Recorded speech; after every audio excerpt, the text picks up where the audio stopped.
इस प्रकार सूर्य और चंद्रमा की गति तथा सभी ग्रहों के गतिचार की सारी दिव्य कथा को सुनकर शौनकादि ऋषिगण लोमहर्षण के पुत्र सूत जी से बोले। ऋषियों ने पूछा, वक्ताओं में श्रेष्ठ सूत जी, ये ग्रह नक्षत्र आदि ज्योतिर्गण तिर्यक व्यूह में निबद्ध हो सूर्यमंडल में किस प्रकार घूमते हैं? ये सभी परस्पर मिलकर घूमते हैं अथवा पृथक पृथक? इन्हें कोई घुमाता है या ये स्वयं घूमते हैं? हमें इस रहस्य को जानने की विशेष उत्कंठा है, अतः आप इसका वर्णन कीजिए। सूत जी कहते हैं, ऋषियों, यह विषय प्राणियों को मोह में डाल देने वाला है, क्योंकि यह प्रत्यक्ष रूप से दृश्य होने पर भी प्रजाओं को मोहित कर देता है। मैं इसका वर्णन कर रहा हूँ, सुनिए।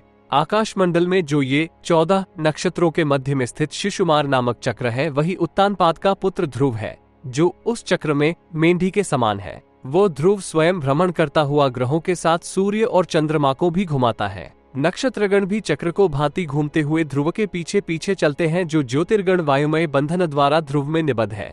ये ध्रुव के मानसिक संकल्प से ही घूमता है। उन ज्योतिर्गणों के भेद, योग, काल का निश्चय, अस्त, उदय, उत्पात, उत्तरायण एवं दक्षिणायन में गमन, विषुवत रेखा पर स्थिति और ग्रहों के वर्ण आदि सभी कार्य ध्रुव की प्रेरणा से होते हैं। भगण के नीचे मेघ है, जिनसे जीवों की उत्पत्ति होती है। उन मेघों को जीमूत कहते हैं। वे मेघ यहाँ से एक योजन दूर आवा नामक दूसरी वायु के आश्रय पर टिके हुए हैं।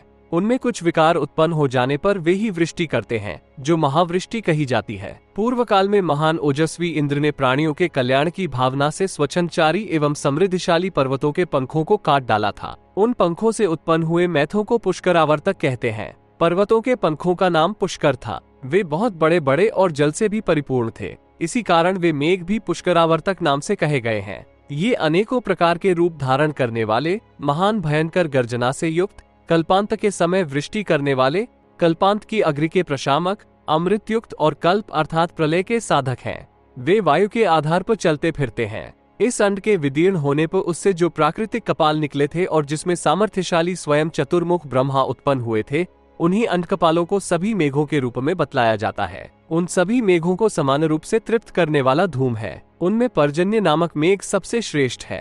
इसके अतिरिक्त ऐरावत, वामन, अज्ञ आदि 4 दिग्गज हैं। हाथी, पर्वत, मेघ और सर्प इन सब का कुल एक है, जो 2 भागों में विभक्त हो गया है, परंतु इनकी योनि, उत्पत्ति स्थान एक ही है, जो जल नाम से कही जाती है। पर्जन्य मेघ और 4 वृद्ध दिग्गज हेमंत ऋतु अन्न को वृद्धि के लिए शीत से उत्पन्न हुए तुषार की वर्षा करते हैं। परिवह नामक छठी वायु इनका आश्रय है। यह ऐश्वर्यशाली पवन आकाशगामिनी गंगों को, जो दिव्य अमृत रूपी जल से परिपूर्ण, पुण्यमयी तथा त्रिपथगा नाम से विख्यात है, धारण करता है। गंगा से निकले हुए जल को दिग्गज अपने मोटे मोटे शुंडों से फुहारे के रूप में छोड़ते हैं। उसे नौहार, कुहासा कहते हैं। दक्षिण पार्श्व में जो पर्वत है, वो हेमकूट नाम से प्रसिद्ध है। वो हिमालय पर्वत के उत्तर और दक्षिण दोनों दिशाओं में फैला हुआ है। वहाँ पुंड नामक एक प्रसिद्ध नगर है। उसी नगर में वह तुषार से उत्पन्न हुई वर्षा होती है। तदनंतर हिमवान पर्वत से उद्भूत हुई वायु वहाँ उत्पन्न हुए शीकरों को अपने साथ ले आती है और बड़े वेग से उस महान गिरि को सींचती हुई उसका अतिक्रमण करके इभास्य नामक वर्ष में निकल जाती है। तत्पश्चात प्राणियों की वृद्धि के लिए वहाँ शेष वृष्टि होती है। पहले जिन 2 वर्षों का वर्णन किया गया है, उनमें अच्छी तरह वृष्टि होती है। इस प्रकार मैंने मेघों तथा उनसे उत्पन्न हुई सारी वृष्टि का वर्णन कर दिया। सूर्य ही सब प्रकार की वृष्टियों के मूल कारण कहे जाते हैं। इस लोक में वर्षा, धूप, हिम, रात्रि, दिन, दोनों संध्याएं और शुभ एवं अशुभ कर्मों के फल ध्रुव से प्रवर्तित होते हैं। ध्रुव द्वारा अधिष्ठित जल को सूर्य ग्रहण करते हैं। जल सभी प्राणियों के शरीरों में परमाणु रूप से स्थित है। इसी कारण स्थावरजंगम सभी प्राणियों के शरीरों के जलाए जाने पर उनमें से वो जल धुएं के रूप में बाहर निकलता है।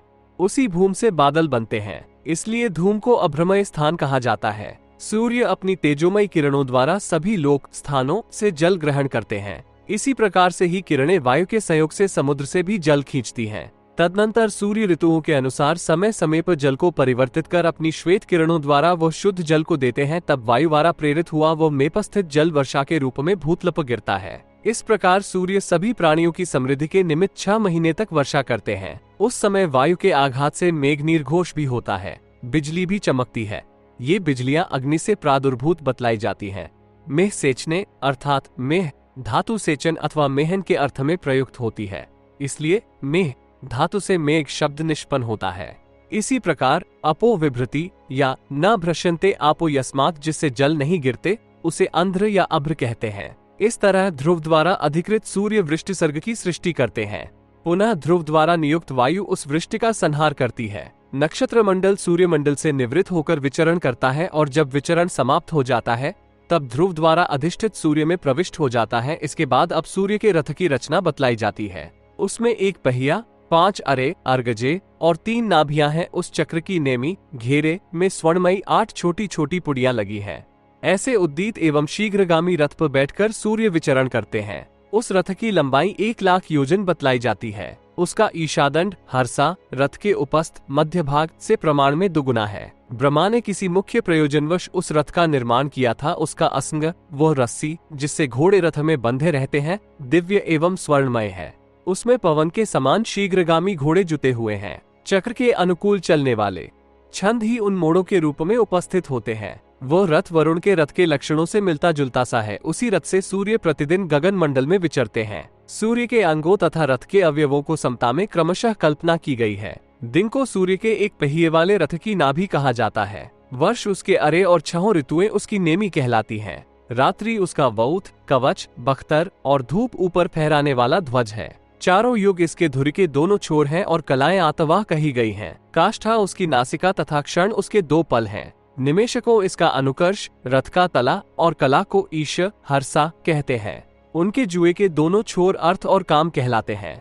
अल 37 to 453 गायत्री, त्रिष्टुप, जगती, अनुष्टुप पति, बृहति और उष्णिक ये 7 छंद 7 घोड़ों के रूप में हैं, जो वायु वेग से रथ को वहन करते हैं। इस रथ का चक्र अक्ष में बंधा हुआ है और वह अक्ष ध्रुव से संलग्न है। इसलिए चक्र के साथ अक्ष और अक्ष के साथ ध्रुव घूमता रहता है। इस प्रकार ध्रुव द्वारा प्रेरित अक्ष चक्र के साथ ही घूमता है। किसी मुख्य प्रयोजनवश ब्रह्मा ने इस रथ का निर्माण किया है तथा इस प्रकार के अवयवों के सहयोग से ये सूर्य का रथ सिद्ध हुआ है। इसी रथ से सूर्यदेव आकाश मंडल में भ्रमण करते हैं। उस रथ के जुए और धुरी के छोर दाहिनी ओर से घूमते हैं। जब वो रथ आकाश में मंडलाकार घूमता है उस समय उसकी किरणें भी मंडलाकार घूमती सी दिख पड़ती हैं। यह मंडल कुम्हार के चाक की भांति चारों दिशाओं में घूमता है। उस रथ की दोनों युगाशकोटि और वातोर्मी के चारों दिशाओं में मंडलाकार घूमते समय उस रथ की किरणें बढ़ जाती हैं और दक्षिणायन में घट जाती हैं। वे दोनों किरणें रथ की युगाशकोटि में बांधी हुई हैं और वे ध्रुव में निबद्ध हैं। ये सूर्य से भी संबद्ध हैं। ध्रुव जब उन दोनों किरणों को खींचते हैं सूर्य मंडल के अंतर्गत ही भ्रमण करते हैं। उस समय सूर्य दोनों दिशाओं के 180 मंडलों में चक्कर लगाते हैं। पुनः जब ध्रुव दोनों किरणों को छोड़ देते हैं तब सूर्य मंडलों के बाह्य भाग में घूमने लगते हैं। उस समय वे मंडलों को उद्वेष्टित करते हुए बड़े वेग से चलते हैं।